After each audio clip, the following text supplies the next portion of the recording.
अब हम इसी कड़ी में एक लखनवी डंडा जी हैं, वो एक गीत आपके सामने सुनाएंगे। तब तक आप लोग गीत का आनंद लें थोड़ा सा, फिर जगदेव बाबू की जी के बारे में और आगे बातें होंगी। श्री लखनवी डंडा जी, अनुरोध है कि आए।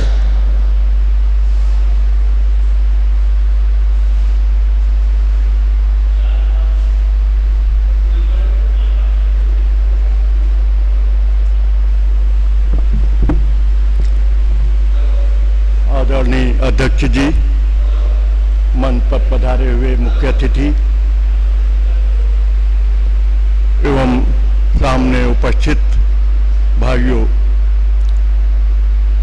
आज हम एक क्रांतिकारी महापुरुष जगदेव बाबू को स्मरण कर रहे हैं। कोई भी महापुरुष का स्मरण इसलिए किया जाता है कि उसके काम ऐसे होते हैं जिनसे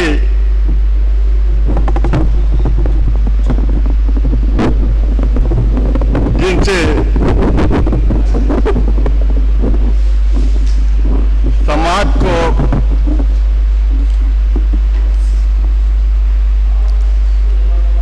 देश को जनता को प्रेरणा मिलती है, उसका उत्थान होता है और इसी बहाने हमारा देश समाज कैसे आगे बढ़ता है उससे उनके कामों से सीख मिलती है। जगदेव बाबू के संबंध में मेरा बहुत अधिक अध्ययन नहीं है, लेकिन मैं क्रांतिकारी साथियों के जरिए थोड़ा बहुत जो मुझे ज्ञान हुआ है, उनके बहुत प्रसिद्ध नारा था, पुनर्जन्म और भाग्यवाद, पुनर्जन्म और भाग्यवाद, इस पुनर्जन्म और भाग्यवाद, इसके जन्मा भाग्यवाद। एक और नारा था, मानवता की क्या पहचान, ब्राह्मण भंगी एक समान। अगर मनुष्य के बीच में दीवार है तो वो दीवार हमें हटानी है, ये जगदेव बाबू का नारा था। इसीलिए उन्होंने कहा कि ब्राह्मण मानवता की क्या पहचान, मनुष्य की क्या पहचान है। मनुष्य की पहचान है यही कि जो दर्द हमारा है वही आपका है। अगर मनुष्य का दर्द मनुष्य के दर्द जैसा नहीं है तो वो मनुष्य नहीं है। और ये जो दीवारें उठी हैं ऊंच नीच की, जातिवाद की, छुआछूत की, ये दीवारें मनुष्यता के ऊपर बोझ हैं, मनुष्यता के ऊपर कलंक है। और इस कलंक को हटाने के लिए जगदेव बाबू ने प्रयास किया और आजीवन प्रयास किया। जगदेव बाबू का जन्म 2 फरवरी 1922 को बिहार के जहानाबाद जनपद में हुआ था। बिहार के जहानाबाद जनपद में हुआ था। उनके पिताजी का नाम स्वर्गीय प्रयाग नारायण था और इनकी माता का नाम रासकली था। जगदेव बाबू ने बहुत संघर्ष से अपनी शिक्षा दीक्षा प्राप्त की और इन्होंने संघर्ष करते करते जो शिक्षा प्राप्त की, पटना विश्वविद्यालय से एमए तक इन्होंने पढ़ाई की। और पढ़ाई करने के अलावा जो उस समय समाज में तमाम अनेक तरह की भ्रांतियां थीं, अनेक तरह के वो पाखंड थे, अनेक तरह की ऊंच नीच छुआछूत थी और मनुष्य को का दूरी बढ़ाने वाली जो समस्याएं थी उनके लिए बराबर संघर्ष किया। उन्होंने एक अखबारों का भी संपादन किया, सिर्फ समाज के क्षेत्र में नहीं, दूसरे क्षेत्र में भी, लेखन में भी वो जुड़े। चेतना के लोग, सामाजिक चेतना के क्षेत्र में भी उन्होंने काम किया और सामाजिक चेतना में सबसे ज्यादा महत्वपूर्ण होता है अखबार निकालना। हम यहाँ बोल रहे हैं, यहीं तक हमारी आवाज जाती है, अखबार कहाँ कहाँ जाता है। तो जगदेव बाबू ने अखबारों का संपादन किया और वो हैदराबाद में किया। उन्होंने अंग्रेजी और हिंदी दोनों में अखबारों में संपादन किया, ऐसा मुझे पता चला।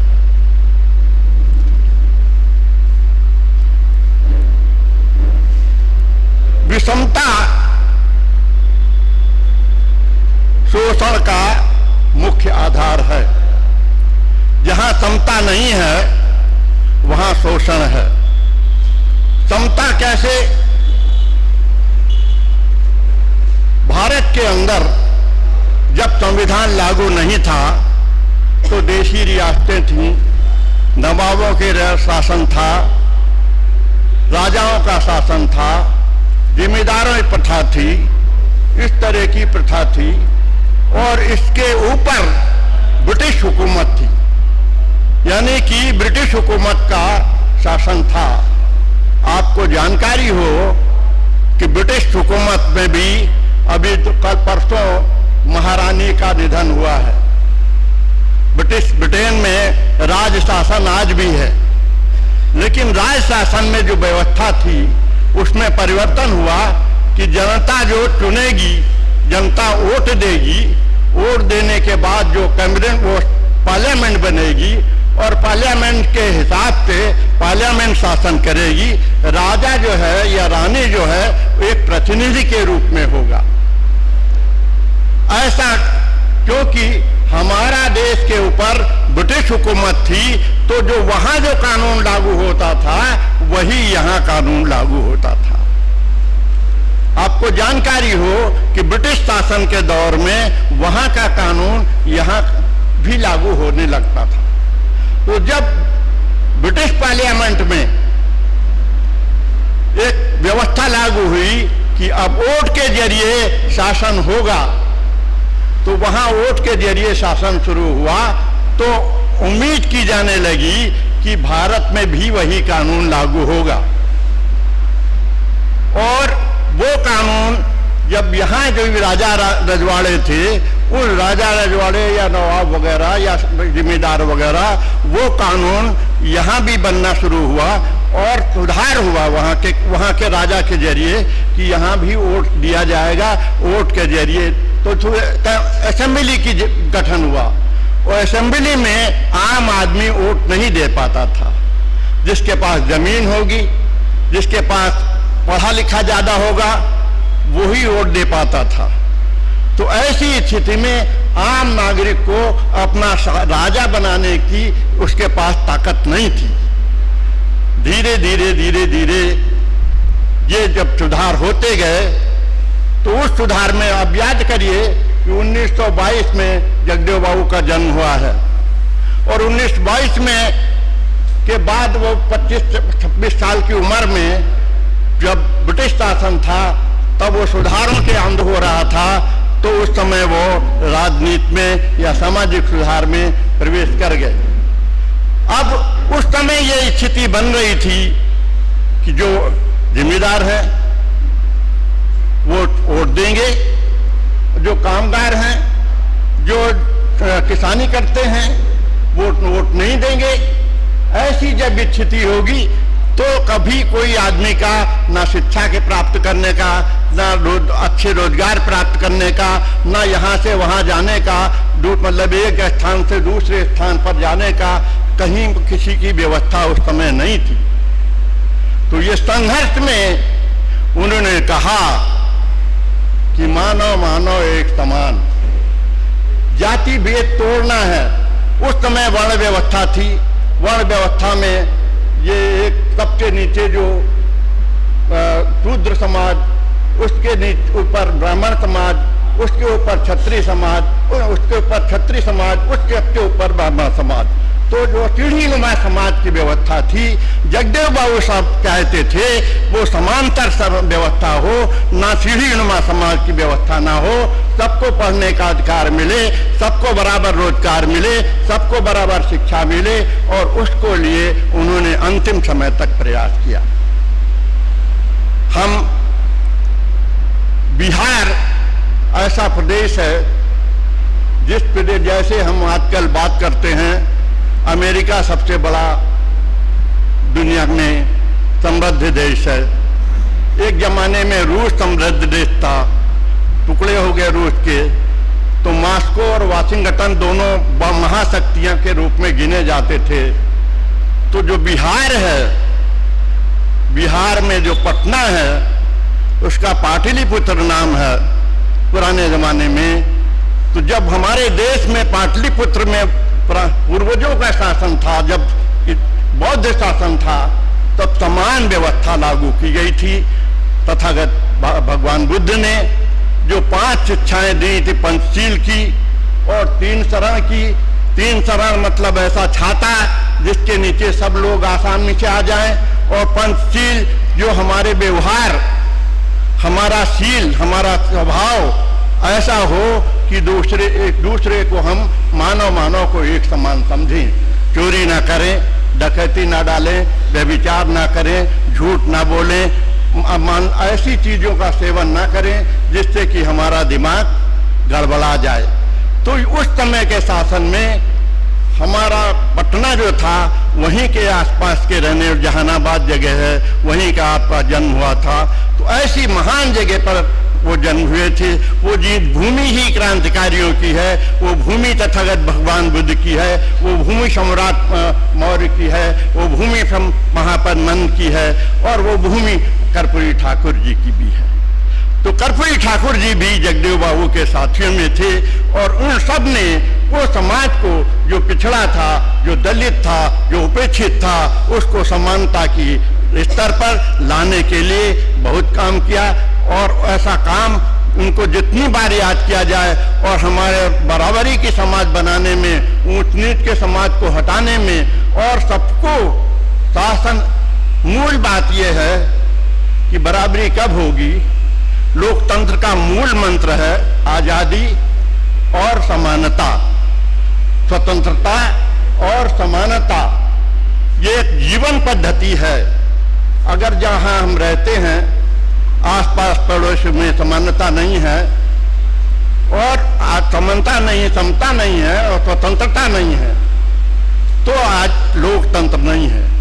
तो लोकतंत्र की स्थापना में समता और स्वतंत्रता दोनों ही महत्वपूर्ण है।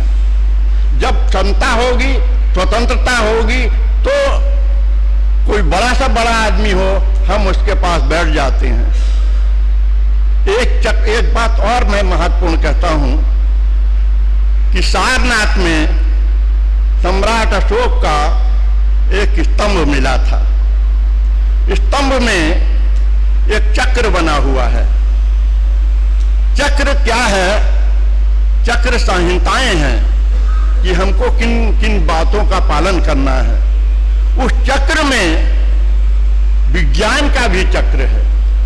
धम्म जो है विज्ञान है, विज्ञान का चक्र है।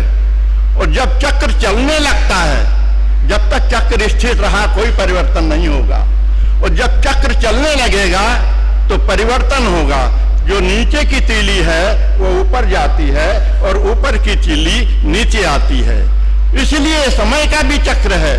समय का चक्र चलेगा तो जगदेव बाबू की जो भावना है, जो कामना है, वो जरूर पूरी होगी, जरूर पूरी होगी। और समय का चक्र चल रहा है, समय का चक्र चल रहा है, विज्ञान का चक्र चल रहा है। मुझे याद आता है कि जब मैं बचपन में मेरा गांव सीतापुर में था, तो बचपन में बस में जाते थे, तो बस में first class, second class, 2 class थी। आप लोगों ने शायद कुछ लोगों ने देखा हो, फर्स्ट क्लास और सेकेंड क्लास 2 क्लास होते थे। फर्स्ट क्लास में जो पैसे वाले और सेकेंड क्लास में जो पैसे वाले नहीं, कमजोर आदमी, तो फर्स्ट क्लास में खुद कम जगह भरती थी और सेकेंड क्लास में ज्यादा भर्ती, उसमें ज्यादा भीड़ रहती थी।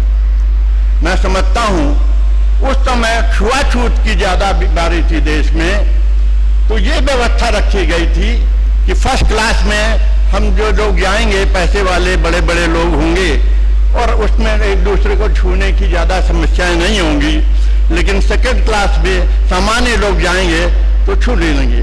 आज जब चक्र चला तो किसी भी गाड़ी में आप बैठे टिकट लेकर, वो भावना ऊंच नीच की भावना, छुआछूत की भावना नहीं। विज्ञान का जब चक्र चलेगा, तर्क का जब चक्र चलेगा, बाबा साहब की बातों का चक्र चलेगा और भगवान बुद्ध का चक्र चलेगा, जगदेव बाबू का चक्र चलेगा और कर्पूरी ठाकुर का चक्र चलेगा। इस तरह से जो हमारे बहुजन के महापुरुष हैं, उनका जब चक्र चलेगा, उनकी बात चलेगी, जब दिलों में अंदर बैठ जाएगी, समानता आएगी। मैं इसी के साथ अपनी बात समाप्त करता हूँ। नमो बुद्धाय। जय।